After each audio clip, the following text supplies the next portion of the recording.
Thème 3, chapitre 2, la Ve République, de la République gaulienne à l'alternance et à la cohabitation.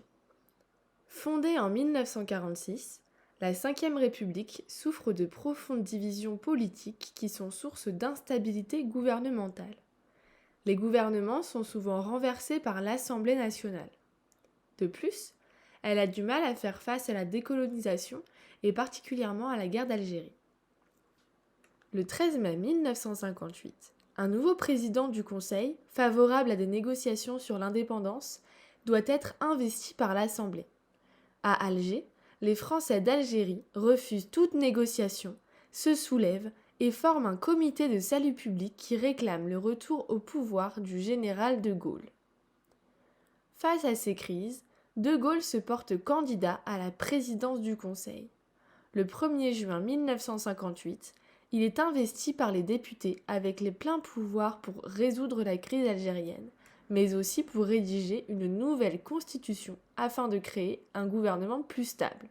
De Gaulle confie la rédaction de la constitution à un proche, Michel Debré, et à une équipe de hauts fonctionnaires. Adoptée par référendum le 28 septembre 1958, elle donne naissance à la Ve République.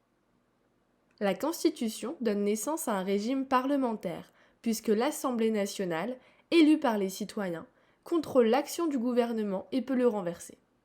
L'Assemblée partage le pouvoir législatif avec le Sénat. Mais le pouvoir exécutif est très renforcé. Le président de la République voit ses pouvoirs accrus, parmi lesquels ceux de dissolution de l'Assemblée nationale et de consultation du pays par référendum.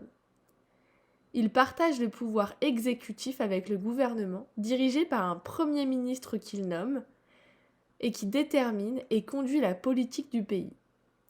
Il s'appuie pour cela à l'Assemblée sur une majorité stable de députés élus au scrutin majoritaire uninomal.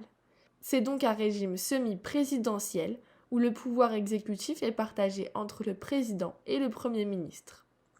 En 1962, pour renforcer l'autorité du président, De Gaulle propose aux Français qu'il soit élu au suffrage universel direct. La réforme est approuvée par référendum. De Gaulle cherche à maintenir un lien direct avec les Français. Bains de foule, allocutions télévisées, conférences de presse, fréquents référendums. En 1965 a lieu la première élection du président de la République au suffrage universel direct. À la surprise générale, De Gaulle est en ballottage. Il n'a pas la majorité absolue pour être élu au premier tour. Il n'est élu qu'au deuxième tour face à François Mitterrand. En 1968, des manifestations étudiantes et de grandes grèves paralysent le pays.